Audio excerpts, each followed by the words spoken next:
turbo era. The 1983 ordering of cars to be flat on the underside immediately shifted the focus over to turbo engines. Fittingly, Nelson Piquet would christen the era with the first ever championship won by a turbocharged car in the sport's history.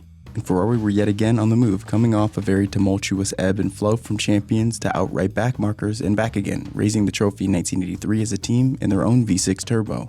The height of what is one of my personal favorites of all eras was the mandatory forced induction setups of the 1986 season. This was the season in which the title battle would come down to the finale, where three separate drivers were in winning positions. But I've told the story of the finale fireworks of the 1986 shootout before. Check it out after we conclude here, if dramatic conclusions to championship seasons is your thing. And that 1986 season spawned a new breed of monster under the hood.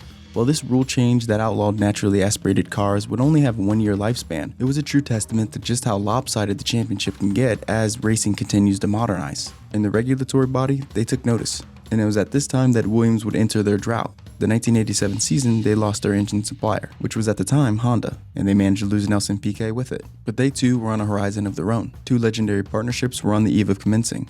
They'd acquire the services of the RS3 from Renault in 1989, and it would take them a few years to perfect their performance. And by the time the second partnership would come to fruition with Adrian Newey, these two weapons would help the team reach new heights with driver aids. But a few things happened that would actually delay the Williams greatness of the 90s. Piquet's exit to Lotus was only possible due to Senna's exit to McLaren to partner Alain Prost, and the chain of events that were underway would lead to one of the most dominant spells by any team. The pinnacle of machinery. A time when Formula One was running on all cylinders, so to speak. There were two main regulation shifts that would affect this era. The first was the banning of turbo. After a spree of 24 years in turbo heaven, the FIA would force natural aspiration only for the first time since Jim Clark was a world champion. And this streak, which lasted roughly a quarter century, was only broken by the turbo hybrid era, which gave way to the currently dominant silver arrows. More on that soon. But the good news, at least for the suits in F1, was that these engine regulations were more friendly to new entrants. As such, it led to one of the most robust fields ever entered. On top of that, there was a cylinder restriction put in place, which was set at 12. And this particular stipulation was the first for the formula in the 40-year history. While power output was attempted to be stifled, a hyper attention was brought down to the technical aspects. While driver aids had been experimented with, they could not yet compensate for the benefits of the turbo engines. While other teams fine-tuned the implementation of these aids, the proof of their success would lack, and Ron Dennis was well aware this was probably going to be the case. McLaren were content trading titles now at the expense of the short-term plan to enter a world without turbo, but by the end of 1981, it became undeniable how important it was to be focusing on these driver aids. The 1992 and 93 Williams annihilation of the field were some of the strongest displays of runaways we've seen.